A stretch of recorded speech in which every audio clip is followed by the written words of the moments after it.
राक्षसी बहुमत मिळाल्यावर राजभवनावर जाण्याऐवजी काही लोक शेतात जातात अशा शब्दात उद्धव ठाकरेंनी एकनाथ शिंदे यांच्यावर टीका केली।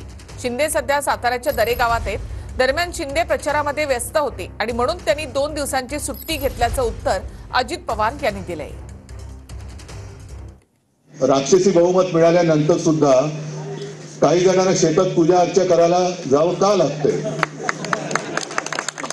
जेव्हा आमची महाविकास आघाडी झाली तेव्हा पहिल्या प्रथम तेव्हा तर काय राष्ट्रपती राजवट लावली होती। आज कोणीही दावा केलेला नाही। विधानसभेची मुदत संपून गेलेली आहे तरी राष्ट्रपती राजवट का लागली गेलेली नाही? शिंदे साहेब जरा नाराज आहेत, गावी जाऊन राहतात, सारखे जातात, युतीची बैठक पोस्टपोन अरे नाही रे बाबा, उगीच काय त्याच्यामध्ये बरेच दिवस प्रचारामध्ये सगळेजण त्या अडकलेले होते आणि म्हणून 2 दिवसाच्या करता शनिवार रविवार थोडीशी सुट्टी आहे। सध्या काळजीभाऊ सरकारला इतकं काही काम नसतं त्याच्यामुळे ते तिकडे गेलेले आहेत।